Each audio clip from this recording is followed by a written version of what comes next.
From Acres USA, you are listening to the Acres USA podcast, a conversational podcast where we'll explore sustainable farming, regenerative practices, and the latest innovations in eco-agriculture with some of your favorite farmers and ranchers. I'm your host, Taylor Henry, the owner and CEO of Acres USA. Welcome to the Acres USA podcast.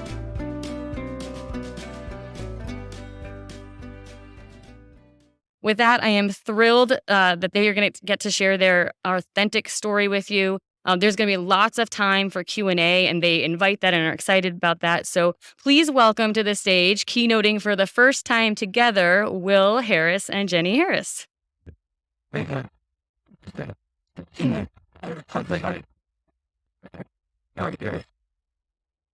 It may be our first time together on stage, but I watched her mama wipe her ass for a lot of years. And it's a real honor to be here with y'all tonight. I appreciate it. I hope they didn't charge y'all a lot to be here, because I'm not going to give you a whole lot. But I am delighted to be up here and delighted to be here with my daughter.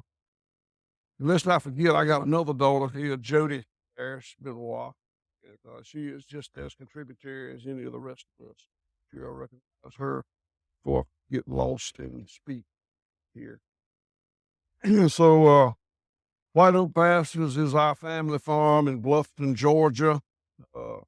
I'm the fourth generation. These girls are the fifth. Between them, they've got three babies who are my grandbabies, who are the sixth generation on the farm. Bluffton is in the Gulf Coast Plains, Gulf of Mexico. It's about 50 miles from, it is 50 miles to the nearest Walmart, mall, movie theater. It's about as rural as you can get east of the Mississippi River. We are down in the bottom left corner of Georgia, Alabama, and Florida. My great-granddaddy came there 156 years ago, and today the farm raises 5 red meat species: cows, hogs, sheep, goats, rabbits, and we hand butcher them on the farm. USDA inspected slaughterhouse I built.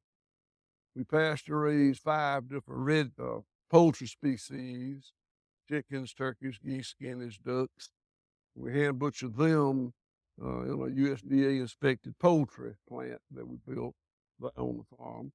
We also raise a number of have a number of ancillary businesses that would never make it on their own, but work in the organism that we call White Oak Pastures. We have certified organic vegetables, pastured egg, honey, a little bit of fruit and nut.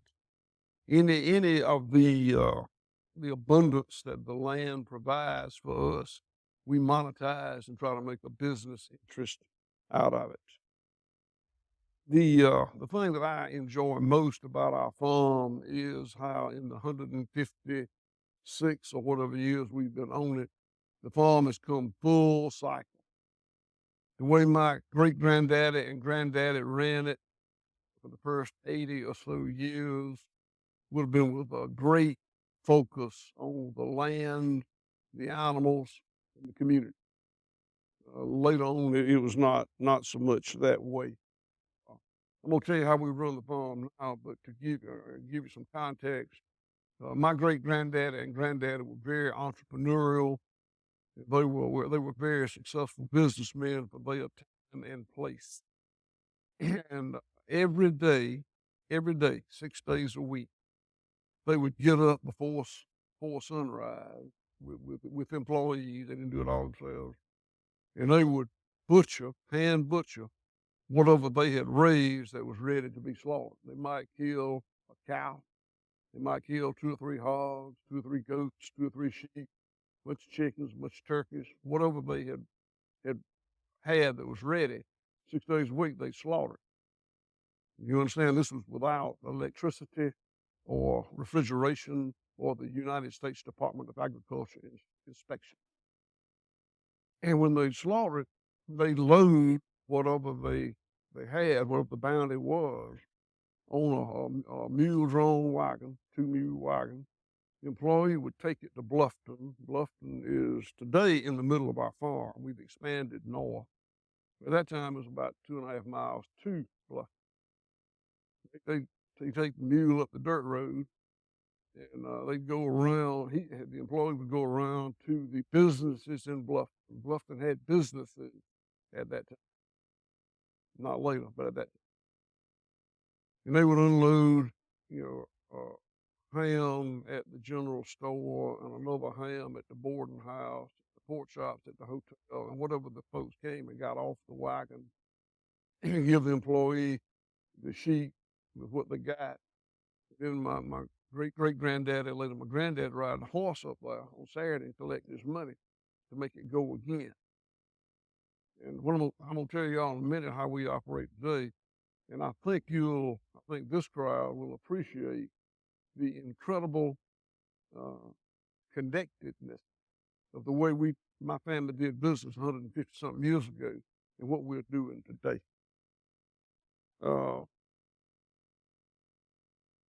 Now there, that's my great-granddaddy and my granddaddy. And he came there, as I said, 156 years ago. There was, y'all might not have heard about it way up here in Cincinnati, Ohio, but there was an altercation between the North and the South in 1861 through 1865. Y'all hear about that? And my great-granddaddy bet on the wrong pony and lost the farm he had in Quitman County, Georgia.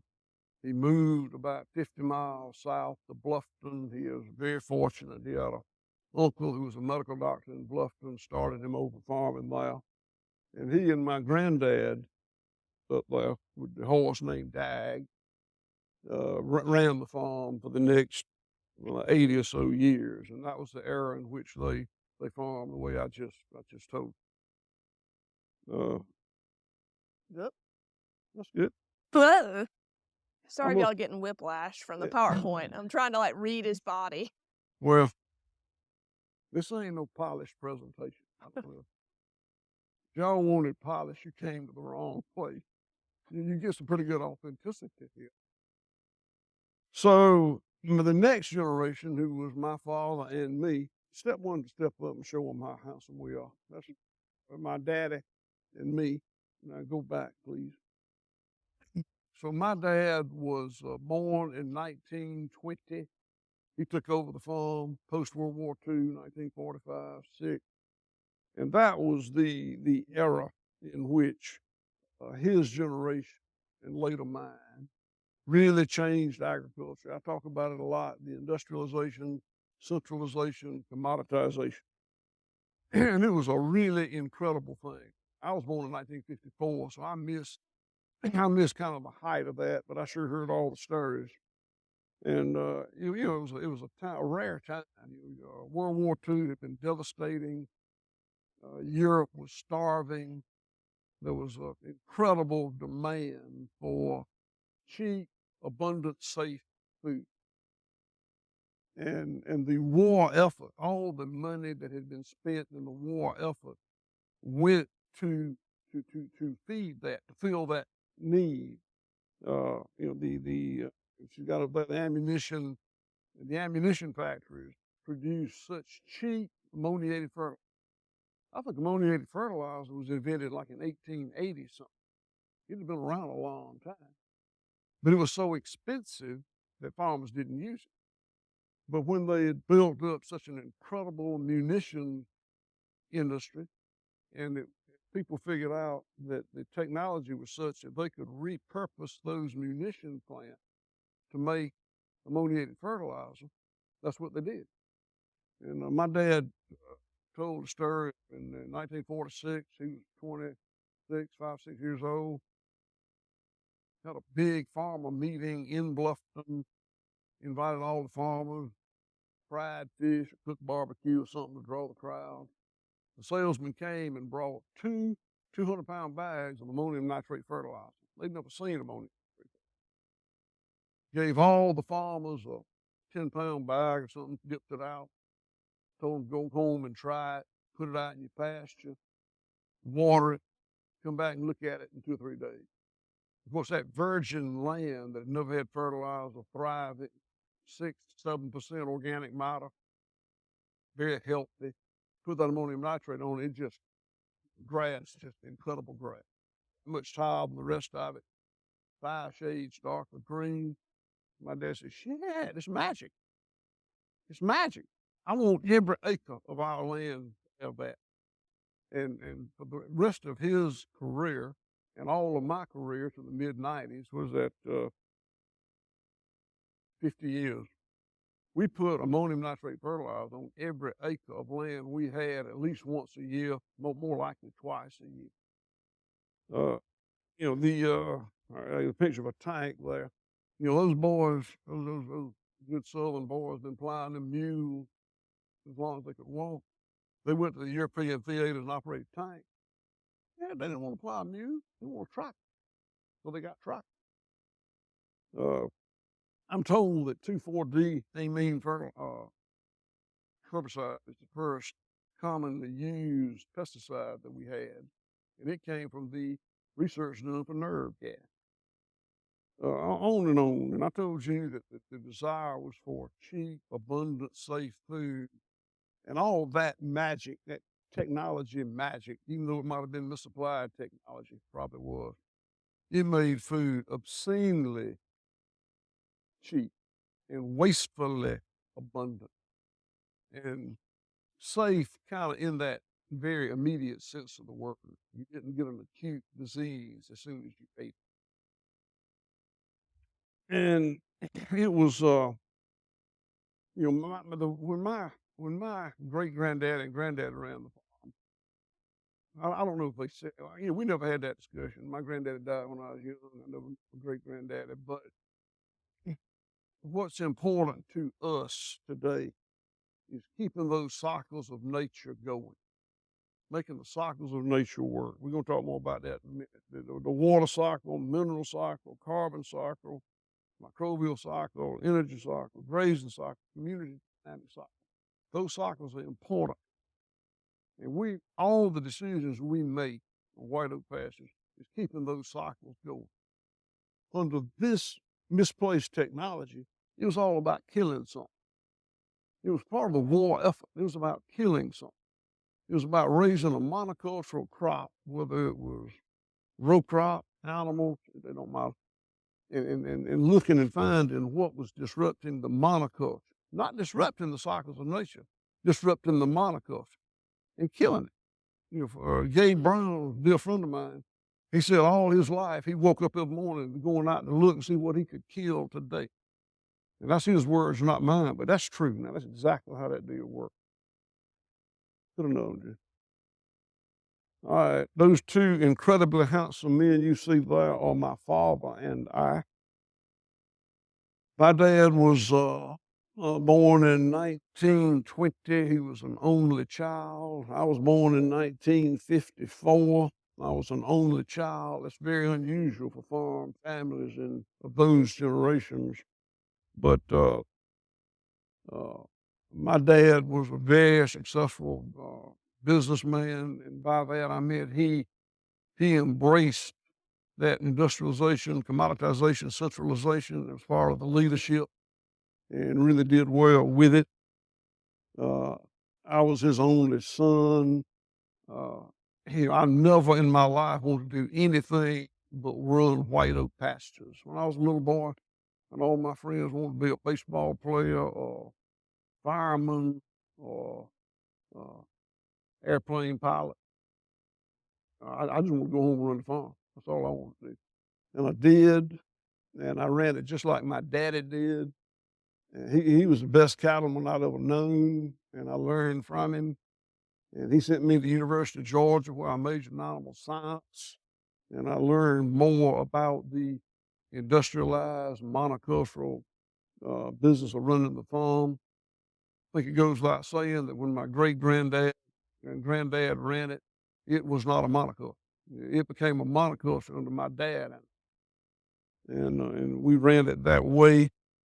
I ran it. My dad was he died in 2000, but he had dementia, so he wasn't himself for a long time. But I ran the farm. I ran it hard, and I ran it with maximized use of the industrial tool till about the mid-90s. And in the mid-90s, I started to like what I was doing less and less. I'll tell you this, I was fortunate enough to be left, inherited, paid for farm, paid for a herd of cows, a little bit of money, not a lot, but no debt is my point. And we were good cattlemen, and I never lost money in my life. I paid taxes every year. Now, we weren't rich people. We lived very, very comfortably. And in the years when cattle were cheap, really cheap, we made a little bit of money. About 1993 or 4, cattle hit the bottom plate. That's just cheap as ever been. I made a little money, not much, but a little bit.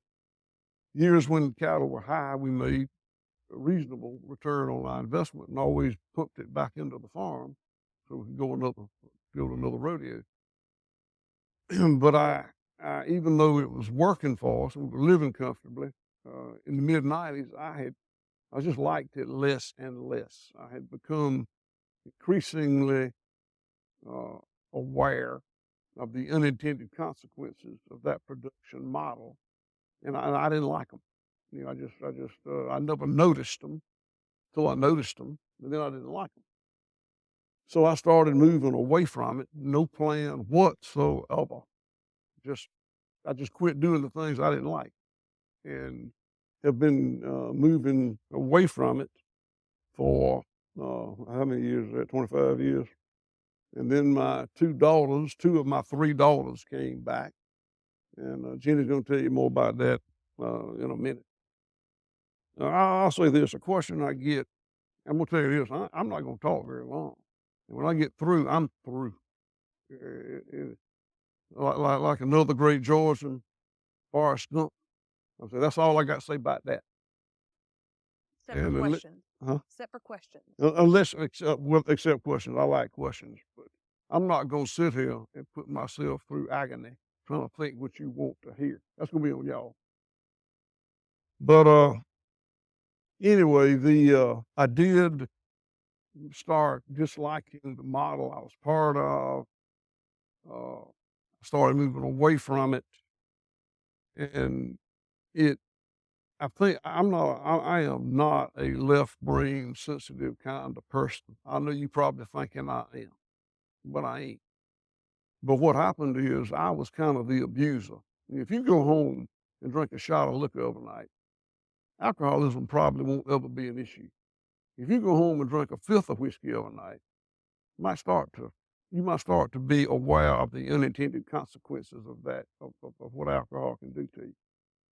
And I was a guy that told you we used ammonium nitrate on or urea or something, UAN, every acre, every year, maybe twice. And I put a heavy dose. I mean, I was a 200-pound elemental nitrogen acre kind of guy. And if the gray zone P&D said you can apply a pint per acre, I probably let out a quart. And if it said give them 2 cc's per 100 injection, I probably gave them 4 cc's per 100. So when you're that heavy-handed with the linear Western, more is better kind of model that I was raised in, then you start to see the unintended consequences, which caused me to move away from it. And there you go. The first, like the canary in the coal mine for me was the animal. I had, I literally used to feed chicken manure to cows. It's a very unnatural feed stuff. But you know what? Auburn University had a brochure, how to feed chicken litter to cows. And I read it and it made sense and I started doing it. That's not the right thing to do, but you can sure make money doing it. On and on. I came from a culture that still exists today in which if you were a stockman and you kept your animals well fed, well watered, in a reasonable temperature range, and you didn't intentionally inflict pain and suffering on them, that's good animal welfare. Sure, that's good. You're good to go. Check. And in my darkest days of managing animals that way, if you told me my animal welfare was not good, I probably took you outside and whipped you because I thought it was great. But I had to have that paradigm shift. And what happened was I came to realize that, yeah, you got to keep them fed and watered and comfortable and not inflict pain and suffering. But in addition, it's incumbent upon the stockman to create an environment in which the animal can exhibit instinctive behavior, can express instinctive behavior. You know, cows is meant to roam and graze. When I had them shut up in the little feedlots, eating a total mixed ration of corn and soy out of a trough, wasn't much instinctive behavior there. And, you know, chickens meant to scratch and peck, hogs meant to root and wallow. And if you don't, if the stockman doesn't allow them to do that, then they're putting those animals through a low level of stress 24/7 all their life. And that's just as inhumane as those surreptitious videos you get of PETA having people beating on pigs, calves, or what. So we changed it. We went from a monoculture of cattle. We'd always been cattle people. Cowboys, cows, horses, cow dogs, cows. And now we raise all those species that I mentioned earlier in symbiotic relationships with each other. We could spend hours talking about the symbiosis that occurs when you build a more natural ecosystem than a monoculture. And that's enough of that. We're going to talk about the land, the animals, and the community. That's what we're talking about here. Those are the three tenets, basic tenets of White Oak Pastures. We think we are real good at animal welfare, regenerative land management, and rebuilding an impoverished rural community. That's what we think we're good at. And we just talked about the animals, the nexus, and the land. I don't know how good y'all can see that stuff out there. That light's as bright as anything I've ever seen in my life. But the first one on the left is where we did a cross. Nicole Masters did a great program on our farm for some of her people 2 or 3 weeks ago, and we took the back, cut down in, and that's what that is. And can y'all tell? Can y'all see the topsoil? So since I changed the way I manage our farm, the organic matter in our farm has gone from 0.5% organic matter to 5% organic. That was done in about a 25 year period. And that's important to me because as a young animal science student at the University of Georgia, there were 3 soils courses available to an undergrad, and I took all 3 of them. And I can't remember what I had for supper 30 minutes ago, but I can remember that little Indonesian soils professor saying, "You cannot build organic matter in the coastal plain soil." And shit, we wrote it down. And I believed it till I started doing it. And the truth is, you can't build organic matter in the coastal plain soil if you use chemical fertilizer and you use pesticides and you use tillage. You cannot. You destroy organic matter. But when we gave up those things, and you know, I think that giving up subtherapeutic antibiotics in the cows impacted that as well. I think a lot of things impact it. When you start living your life in a way that's focused on restarting those cycles of nature I mentioned, you do build organic matter. And it's so important. It's not all that matters, but it's so important. I hope y'all already know this. I'm going to tell you, you know, if you go 1% organic matter will hold over 20,000 gallons of water on an acre of land. That's a 1-inch rain event. So if you get a half-inch, my soil was half percent organic matter. If you get a half-inch or 1-inch rain event, half of it runs off. When you get to 5%, you can get a 5% rain event, and all of it goes in it. And that's just makes an incredible difference. One of these other slides will show you that. But that's what we've done, and I'm very proud of it, and I think that's what needs doing more and more of. The next shot there is an aerial photo, and that's an actual fence line. That both those fields you see there, that's a one-shot deal. The one on the right is our neighbor. That's a cousin of mine. I love him. We farm very conventionally. Corn, cotton, peanuts, monoculture in a rotation using incredible amounts of chemical fertilizer, pesticides, tillage, irrigation, pump well water irrigation. On the left is the edge of our farm. That's the north edge of our old home place that I inherited from daddy, granddaddy. That's our processing plants where we built the red meat and poultry slaughter plant. We've added a bunch of other stuff there. Those little bitty dots you see in front of our trees, we plant a lot of trees. And skip fast forward, just don't change anything, but down to that bottom right-hand corner. You see that water in that ditch? If that was a video, it would be very telling. And if you look on our social media, Jenni's got it on. But that water on the left is coming off of nearly 2,000 acres of my farm. And the water on the right is coming under that road off that field you see there of my cousins. And it's about 200 acres. And you could visually see, forget the quality. The quality is incredible. You can see that. The water coming off our land looked like wheat tea. And the water coming off his land looked like a strawberry milkshake. But what's more important than that is, I believe that, I didn't have a way to measure it, but just visually, that day, that Saturday morning, there was more water coming off his 200 acres than it was my 2,000, which is incredible. The next is to the right up there is just showing disruption. That's where we've had some hogs out there in the pasture. On the left, that's not a before and after. That's an after and before. We intentionally ran those hogs out there to let them do that disruption because of the desired effect. We want to impact the succession program the plants doing in that field.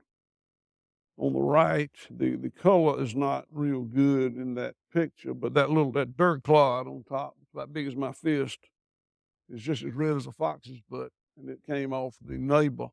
It's a ball of clay. It would be a 0.5% organic matter sitting in that shovel of land that came 20 feet away off our place.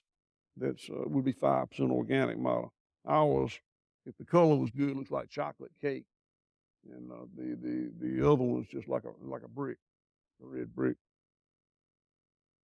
The other one, I think the color's a little better on that. That shows where this year's heritage turkeys were raised. We had 2 sets of turkeys, wasn't it gobblers and hens? And we moved. Constant movement of animals is essential to our program. If you're not going to move animals, don't have any animals. But that's where those turkeys, before we killed them for Thanksgiving, had been moving from the right to the left. And that's a drone shot showing how good that land is. I tell you, we don't make money with our poultry operation, but we also don't give poultry operation credit for the benefit to the land. And I don't know how to do that, but I do know there's an incredible benefit to it. Next to the right is dung beetles. We cherish our dung beetles. God gave them to us, and I killed them with ivermectin. I'm bringing them back. Next is where we planted some warm season annuals. Our whole farm is in warm season perennials. We do not do cool season perennials very well as far south as I am, Gulf Coast. But that particular shot was a new piece of land. We planted warm season annuals or cocktail mix. There was sun hemp, brown midrib, millet and sorghum, cowpeas. There's a cocktail mix, whatever was at the seed store that day, showing how it grew. Then we talked about the water. Give me the next one. All right, the community. So that's been an incredible journey for me. I told you that what we think we're good at is land, animals, and community. The changes we made with our land management and animal management was very, very intentional.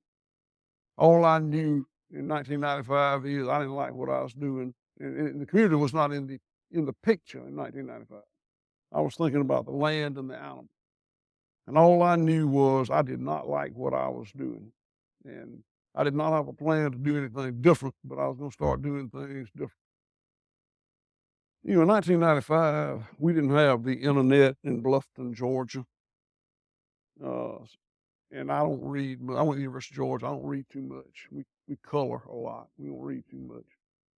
But I would go to the library and read about different ways of doing things with reference to the land and the animals. And I'd come home and I'd implement them.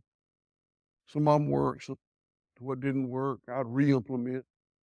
Some of it worked. Some of it didn't. I'd re-implement.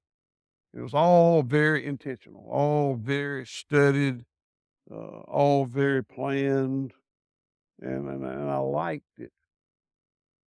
But at the time, I never considered the community. The community is Bluffton, Georgia. The community was, I can talk a long time about it, but it was a thriving little town. I'm not going to go into too much detail on that, but it was a thriving little farm town. And it was 2.5 miles north of our home farm. And when I was growing up there in the morning 54, late 50s, 60s, the town was dying, but we didn't know it. You could still, I could ride my bicycle to Bluffton and get up an offense, defense football game any Saturday I wanted to, and it was fine. But in retrospect, in the rearview mirror, it was dying then. It started dying post-World War II when the industrialization, commoditization, centralization started. It just took a while for it to show up. And by the time, and today, White Oak Pastures is 3,200 acres. It was, I inherited about a little less than 1,000 acres from my folks, and now it's 3,200, and it's been north. So today, Bluffton's in the middle of my farm. I mean, on the map, it's in the very center. I say Bluffton's in the middle of my farm, and my farm's in the middle of Bluffton. And by the time that became true, Bluffton was literally a ghost town. The only thing you could buy in Bluffton, Georgia was a stamp, postage stamp. Post office was open about 2 hours a day, and I never could catch which 2 hours they were open. And there was not a single new housing start in Bluffton from 1972 to 2016. This is an incorporated city east of the Mississippi. 0 new housing starts for 40, whatever years that, whatever years that is.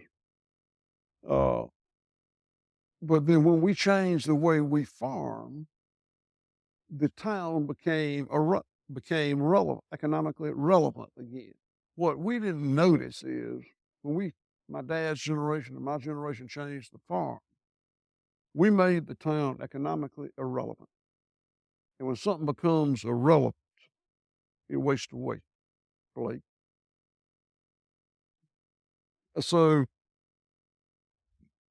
when we changed the way we farm, we went from 3 or 4 employees, probably less than $1,000 a week payroll, to today's 180, 190 employees.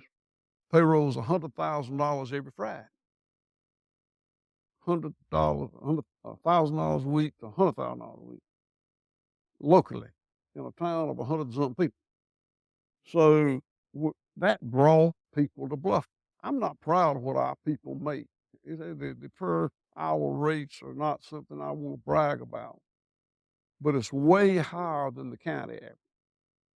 And and a lot of the people that work for us are young, passionate, educated, non-farm, mostly non-Southern people. We bring them together, brought them out of Bluffton, and worked them hard and fed them good. And they needed a place to shop and eat and sleep and drink and play. And we built it. And now it's a nice little town. It's a little destination. And it was very unintentional. I told you the changes we made for the animals and the land were very intentional. We put in to do that. And we believed we could do it, and we did. Never considered improving the town. Thought that was way beyond the pale of anything that we could do. I'd never seen little farm towns do anything but dry up. I've seen a lot of that, but that's the only thing I've ever seen them do. And so that's something that we're very proud of. I say that in a non-bragging way. It's not like I did that to save the community. I did nothing to save the community. Everything I did for White Oak Pastures, for me and my family. But the unintended consequence was good. The unintended consequence of pesticides and fertilizer, that wasn't so good. You know what's next. All right, that's a little bit about what we've been talking about. Where we really made the mistake is when we misapplied technology. I'm not anti-technology. I'm not real pro-technology, but I'm not anti-technology. We achieved a lot of goals through reductive science and didn't recognize the unintended consequence of it. And y'all probably know this, but I'm embarrassed saying if somebody out there doesn't. So, I say that that misapplied technology is when we applied reductive science to a complex system. Reductive science works great on a complicated system. That's how you put people on the moon and all this stuff we got going here. But so I think that we have failed to recognize the difference on a complex system and a complicated system. This computer right here is a very complicated system. I don't understand too much of it. I know there's a lot of stuff going on in there that makes it work. A lot of components, a lot of things working together. Your body is a complex system. My farm is a complex system. And that means there's a lot of things going on to make this work. But if something doesn't work anymore in a complex system, everything will morph. It'll keep working. In a complicated system, one component goes bad and it quits. And reduction science works there. Your body on a watch would be an example. A complex system is very cyclical, just like that graph over there on the left. It's all tied together. A complicated system is very linear, like on the right over there. I don't have to explain that to y'all. Y'all know how that all works. And a complex system is very replicatable. What we did in Bluffton, Georgia, can be done again and again and again and again and again. It's not real scalable. You'll never make White Oak Pastures into a Tyson or a JBS or a Cargill because it's not real scalable. But that linear system is highly scalable. And that's where we got all this cheap food. A complex system is very resilient. A complicated system is very efficient. That's how you get a 99-cent per pound chicken. 99 cents a pound for a dressed chicken. That's obscenely cheap. It's achievable only through that highly linear, efficient scale. Resilient is like White Oak Pasture. When the height of the pandemic, I was putting on my boots and drinking my coffee one morning. I was watching CNN, and I took a picture of the screen. It said, the CEO of Tyson said, American food supply is breaking. It was. He got that right. And it would have broken if they hadn't got things turned around. But it's a lack of resilience. And, swapping efficiency for resilience in the scale that we did it was just a bad freaking deal. Now, that was not a good deal. And that says organic versus factory, but what it's meant to say is an organism versus factory. Give them another one. All right, that's the result of the chain. The handsome young man on your left is Jack Harris. Next to him is Harris Benoit. And the beauty queen now is Princess Hattie Benoit. They're the sixth generation. And the good news, I really love what I do. I feel blessed that I've had the opportunity to have all these things happen on my watch. My daddy didn't have that opportunity. The opportunity came on my watch. I'm very glad of it. And the thing I'm most glad is the fact that it did enable two of my three daughters to come back. And Jenni's going to tell you more about that in a minute. One more, I'm going to leave you alone. So I'll talk a little bit about the resilience and the replicatability of what the changes we made on our farm in the last 25 years. The changes we made was done by a C student, that would be me, from a land-grant university, not a Fulbright scholar.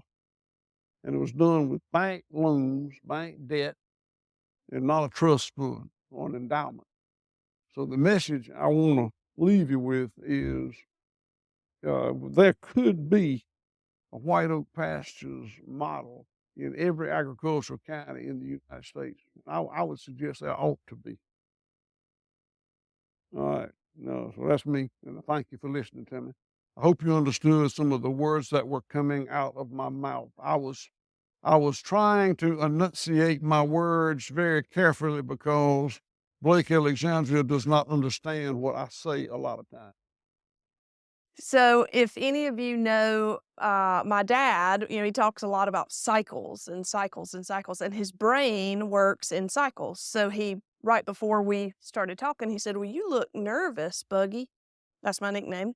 And I said, "Well, I'm not really nervous. I just have no idea what you're going to say. You're a complete wild card." I didn't know. And I planned for every single rabbit hole. When you follow someone who is as unpredictable as my father, you prepare for every little rabbit hole. And now I have no idea what I'm going to say. So y'all just bear with me. So my name is Jenni Harris, and I'm part of the fifth generation of White Oak Pastures. In addition to my sister Jody, I'm the director of marketing. She is the director of tourism. And you heard plenty enough about Bluffton. When he was growing up, there were kids, there was a community, and maybe it was shrinking, but he didn't know it. I can certainly say without a doubt that Bluffton was not a community that I thought I would want to be a part of in my adult life.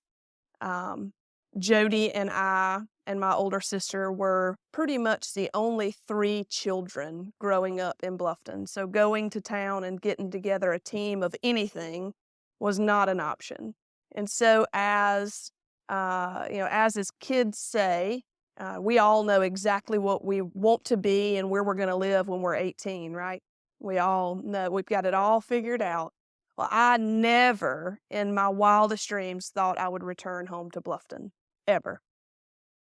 So I went off to college, and I chose the words undecided and unconcerned because that was pretty much my attitude. I'd finally gotten out of rural America and went to Valdosta State. Not a huge town, but certainly bigger than what I was used to. And I had no idea what I wanted to be when I grew up. I knew I didn't want to go back home, but I really was just happy to be anywhere other than Bluffton. And so my father coached me a bit, as he always did and hopefully always will, and said, everything's run like a business, a school, a hospital. If you major in business, you'll be able to do pretty much anything. And so I took his advice and I majored in business marketing. And once I got a degree, I decided that I certainly was not going to move home to Bluffton. I wanted to move to Atlanta.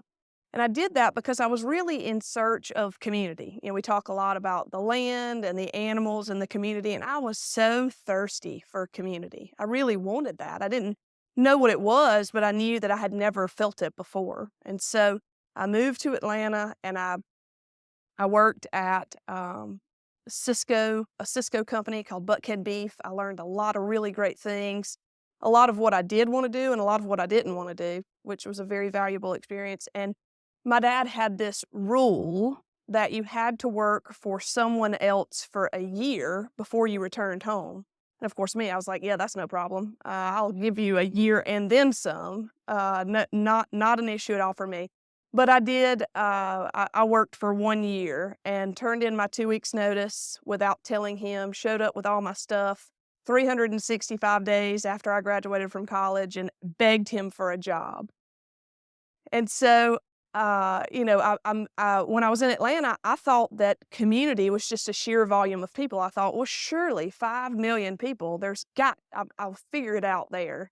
And I really struggled. I didn't understand what community was, and I went home still not really understanding what community was.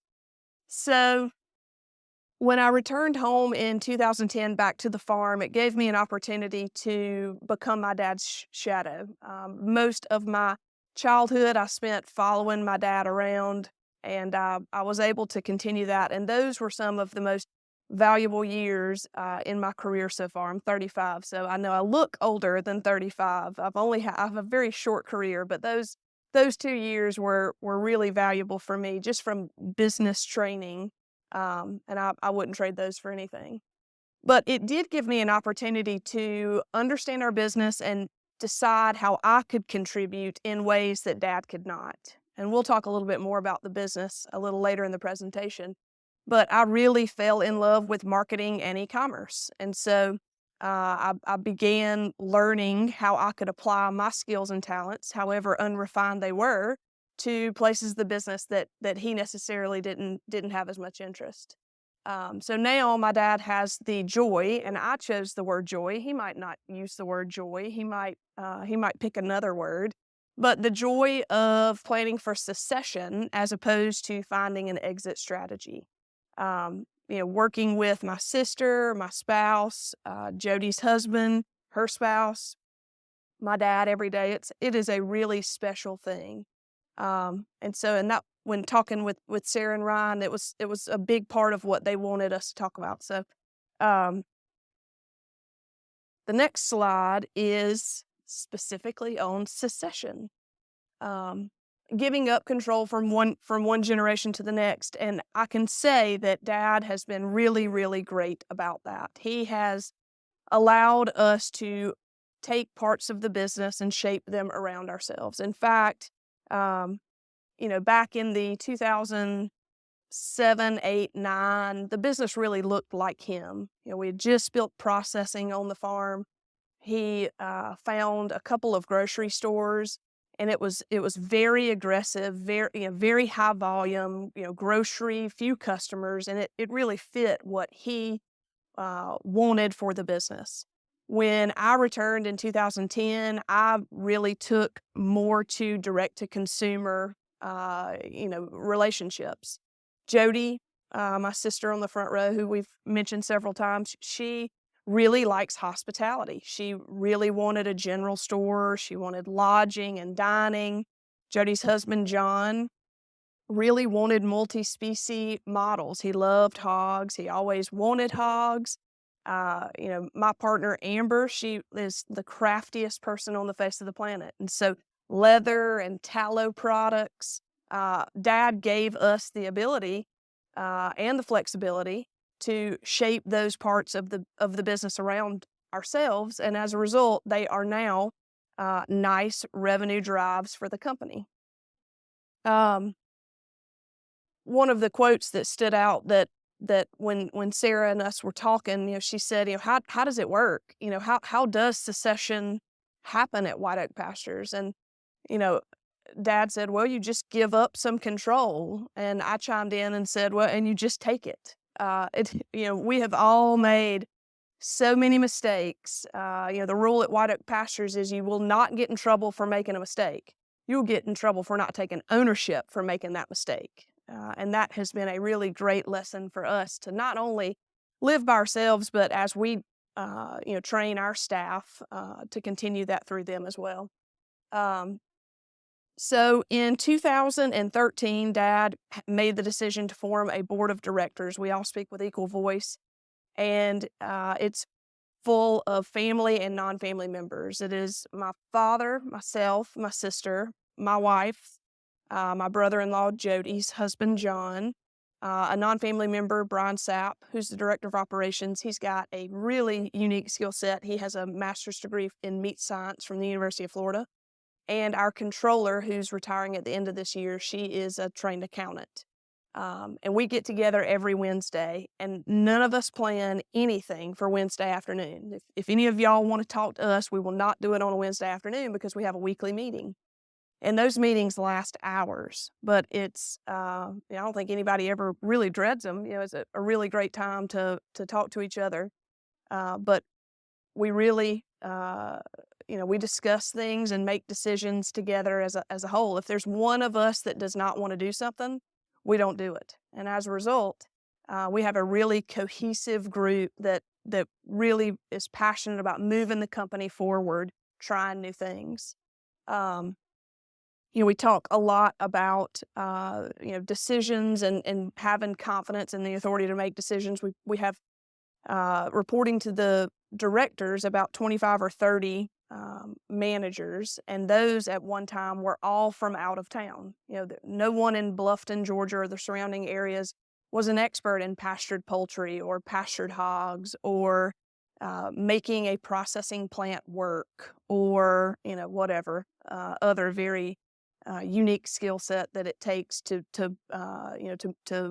work in those environments. And today, a lot of those managers are now locals, and so it's bringing that skill set to these rural areas and promoting those people who may or may not have had opportunities before. And then the employees, there's 190 of us that are full-time, non-seasonal, and call White Oak Pastures home. So the next slide is no success without risk. Dad touched on it, but didn't really go into detail. And you can tell he's far more visionary and I'm far more operational. And that's where we are in our careers. He's going to be 67 in 2 weeks, and I'm 35, and that's how we make it work. In 2007, we built our own farm red meat processing abattoir, and it was one of only 2 in the United States at that time. It was a crazy decision. I cannot believe that Dad did that. We didn't even have, probably didn't have internet in our house in 2007, and here he was building an on-farm processing plant. But the bullet under that says farmers don't raise beef, pork, and lamb. They raise cattle, hogs, and sheep, and that was really the bottleneck that we experienced. We had a passion for raising livestock in a very specific way, and we had these customers who wanted to buy the products from it, but it was like, how do you get from A to C without step B, or 1 to 3 without going through 2? And so he made the decision in 2007 to build our red meat on-farm processing plant. And since that day, we have been processing some red meat species, a cow, a goat, a sheep, or a hog, Monday through Friday. We're very blessed to have had that. In 2010, we made the decision to build an on-farm poultry processing plant and have been processing feathered species there as well. We're now really interested in value addition, and we're excited about 2022 and the things that we can produce in those processing facilities. The next bullet is distribution. Consumers don't consume where farmers farm. Dad touched on economically where we live. It's the poorest county in our state.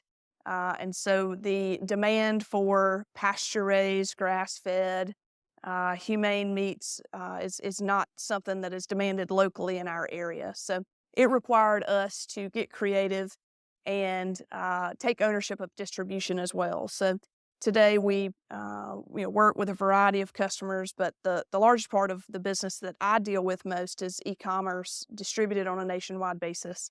That whole build it and they'll come, that wasn't true. They didn't come. We have to take it to them.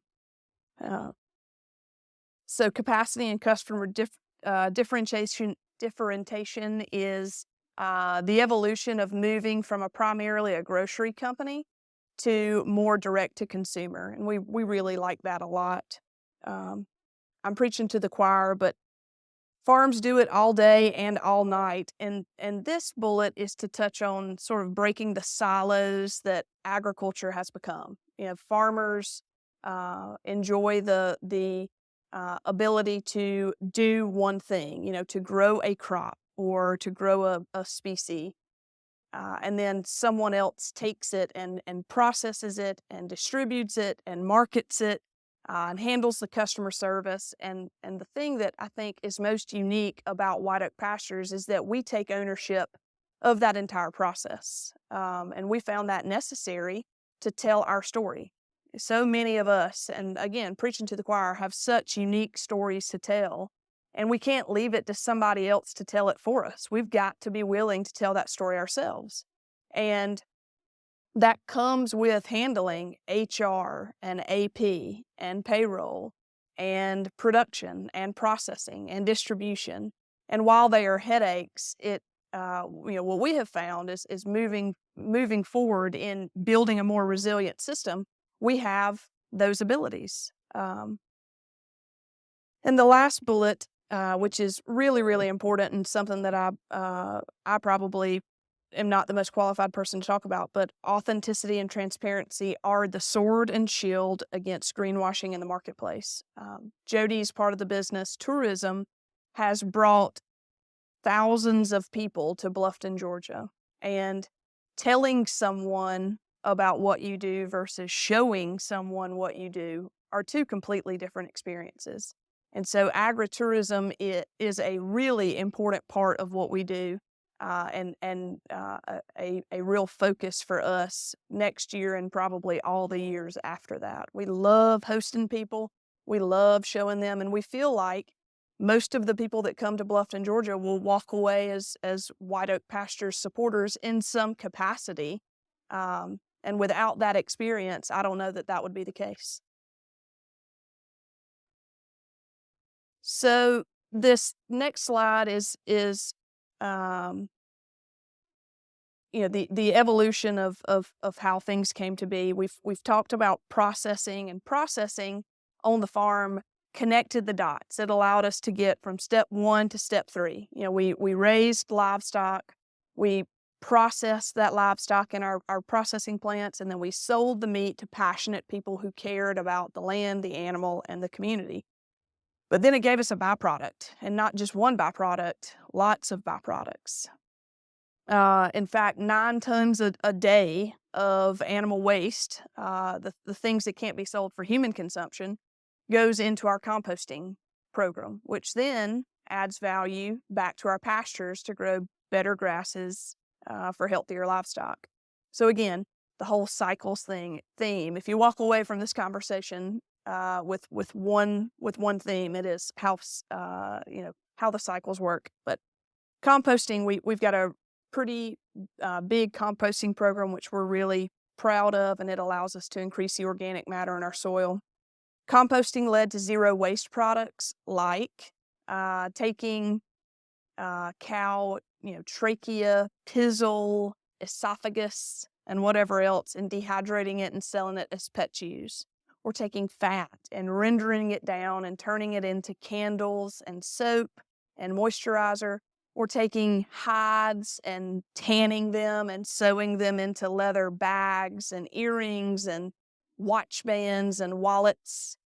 Those zero waste products allow us to talk about regenerative, resilient agriculture in a way that we can't do with our mouths full of meat. You think about the steak that you belly up to every Friday night is gone in 30 minutes, but a leather bag allows you to tell the story for years. You might as well leave that in your will to your children. So the zero waste products gave us more direct to consumer sales, Uh, more direct to consumer sales led to tourism, more tourism led to lodging, more lodging led to dining, and dining has led to workshops, and who knows where workshops will take us. And so the important part for this slide is to show and to communicate that we are on a journey. We're all on a journey, and we're far from finished. Having the diversity of the people working with us, and the creativeness of being flexible has allowed us to evolve in a way that is really pleasing to us. So the last slide is, what do we hope for the future? And I think all of us, at least from White Oak Pastures, will agree that we hope more customers support more farmers that they trust and they validate for themselves. Customers becoming more involved with their food producers, more farmers farming responsibly, more education on the ecological services that farmers provide, more rural towns become more relevant, and more synergy between farms like us to compete with multinational companies who devalue the work of small food systems. We see each other as allies, not competitors. We're all fighting the same fight. And so using conferences like this and others, to come together to share ideas, I think is really important, and we're happy to be here. So that is the end of my presentation. I forgot to tell them about Seafall. Oh, yeah. Mm. Yeah. I think Dad, he forgot one thing. Do you mind if he does that real quick? That's great. I forgot a bunch of things, but the thing I want to remember is the when Jenni was talking about one thing leading to another, one thing that we never intended to be involved in is the educational aspect, educational component.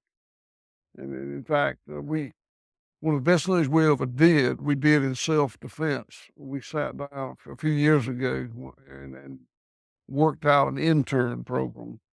We were inundated with people that wanted to come and work for free and to learn how to farm. And, we can't do that. I mean, for a number of reasons. If you understandably, if you say you're going to work for free, that means you're going to pick what you're going to do and when you're going to do it. And I can't run a business like that. And I can't have our good men and women make them do something that some entitled person ain't going to do. We're just not going to do that. So we developed an intern program. We take up to six interns 4 times a year. It's the production side. And it's been really successful. We have met a lot of people we wouldn't have met otherwise, which is great. But mostly, some of our best managers came from that intern program. We get to test drive them for 3 months, and if we like them, we give them an offer, and a lot of them take it. And we've got some wonderful people for that. And that led to having some farmer sessions that we do periodically. And that, I can't say that's been wildly successful. I would say the intern program has, but it's been good and we enjoy it, and we met some good folks. Brad came to one of them. And, but the most recent thing, the most aggressive thing is we founded a 501c3 nonprofit for education. We call it CFAR, Center for Agricultural Resilience. And we feel very strongly about it. We started practicing what's now known as regenerative land management 25 years ago when there wasn't that term. And we were just doing our own thing, paddling our own boat. Y'all were trying to save the world. I was just trying to save White Oak Pastures. And it has become, and I've been delighted at how it's caught traction and how many people are interested in doing it. I've been further delighted by how many good regenerative land managers have stepped up and started participating in education. I think that's great. Love that. And I wasn't going to get in that business, and I'm not going to get in that business. It was a need, a demand. People were filling it. That was great. But then I have become aware that it seems like the end game in regenerative land management has become, if you manage your land regeneratively, it'll be all right. You'll be good to go. And that is not the case. Managing your land regeneratively is a rite of passage. It's something you got to do. That's step one, and you ought to do it. But after you do that, you cannot dump your products back into the commodity market and have it work economically. Because when you manage your farm regeneratively, you're going to internalize a lot of costs that are externalized in the industrial commodity system. So, what I tell them is, consumers don't buy cows and hogs and sheep. They buy beef and pork and lamb. And you got to make that conversion to monetize it. And you don't have to build plants like we did. In fact, I tell people, do not do this at home. Do not do this at home. I'll tell this, but you got to deal with it. You got to have that component handled, or you'll go broke. And consumers don't consume where farmers farm. We farm in rural Georgia, and rural Arkansas, and rural Missouri. And consumers consume in those zip codes with high disposable income and in population density. You got to get it to them. So our attempt to bring, and I'll tell you something else. When you build a program that handles all these things, you better have a business structure to it. You can't do it on your kitchen table December 31st anymore. It's got to be something beyond that. Keeping your records in a, size 11.5 D Red Wing boot box, it'll work for you. So those are the things we teach.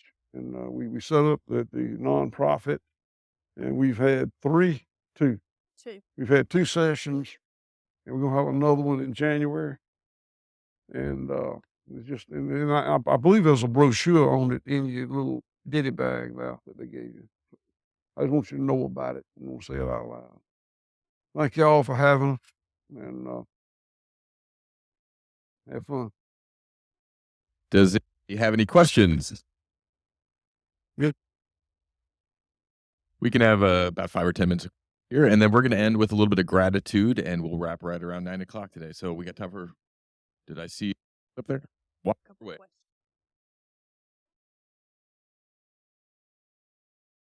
I can't hear good. He's got it. Thank you for, can you hear me? Thank you for sharing your story. It was really inspirational to hear. And I was just wondering, when you decided to change your mindset from using all the fertilizers and then going into that regenerative, business model, what was it inside you that made you really want to make that change? What was the inspiration that you felt to do that? I wasn't moving towards anything. I was moving away from what I didn't like. I came to realize that what I had believed was good animal welfare was not good animal welfare. And shortly after I really focused on that, I became aware that the land in the edge of the woods looked like it came from a different planet from the land out in the field. One was a dead mineral medium. The other one was an organic medium that was just teeming with life. And when I realized that, it didn't take even a University of Georgia College of Agriculture graduate could figure out what the difference was. We were doing this here and not doing it there, but that was better. So the answer is quit doing what you're doing here. We started moving away from those methods and products, mostly products, but methods and products, and figuring out how to do it differently. And to be quite honest, 25 years later, we still figured it out. We very seldom There's no playbook. We're continually evolving our production program, changing. Great. We got one more question.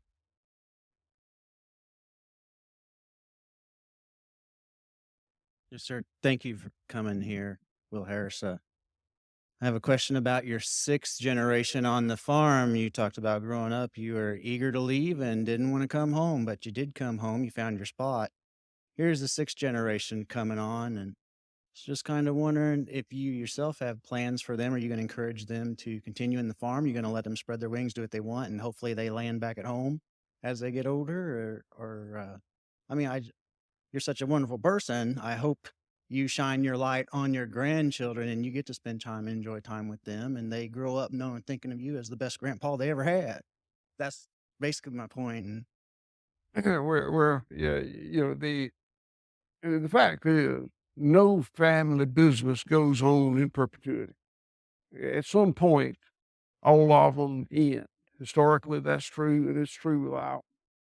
And and of course, there's something in us that, in me at least, you want to see the work, your predecessors, your life work, perpetuated with your children, grandchildren. That's natural. But I don't think you get too hung up on that. I've always told these girls, I want to give you the opportunity to come back, but not the obligation to come back. In my case, it was really easy. I never wanted to do anything else. That's not true with most people. And, I don't know who my grandchildren are going to turn out to be. And if they want to come back, I want to leave the opportunity for them to do it. I don't want them to feel like they got to. And I think it's something else. This is kind of a recent observation from being old and seeing a lot of family businesses come and go. If you raise your children hard at work on the farm, too hard at work on the farm, they may flee. And if you raise your children watching television and eating bonbons, they may not want to come back and work that hard. So there's a fine line and a sweet spot, and I don't know how to tell you to hit it. The way I was raised and the way my wife raised our daughters, I was living in the house, but I wasn't there much in the daytime. Work was incumbent, on me. I had a very generous dad. He gave me a lot. I had what would have been considered a privileged childhood for that time and place. But buddy, you better perform. You better outwork every son of a bitch here. And I did. My daughters were not raised that way. Their mama might have made them sweep off the carport one day, and might have had to babysit one day. But they weren't raised with that. But somehow they had the same work ethic I had. I mean, they get it. I've never felt compelled to tighten them up in terms of the effort they put into it. So I don't know how to tell you to do it, but there's no recipe. Thank you for listening to the Acres USA podcast, a podcast production of Acres USA. Find us on Spotify, Apple, Google Play, and other popular podcast platforms. Acres USA is North America's oldest publisher on production-scale organic and regenerative farming. For more than 50 years, our mission has been to help farmers, ranchers, and market gardeners grow food profitably, regeneratively, and with nature in mind. Find our books and other Acres USA media and learn about Acres USA events at acresusa.com. Read our online magazine at members.acresusa.com, and we'd like to thank Acres USA staff for their contributions to producing this podcast. This episode was edited and engineered by Kennedy Stroessel and Weston Larson of Acres USA. We're grateful to our guests for taking the time to talk with us about their experiences.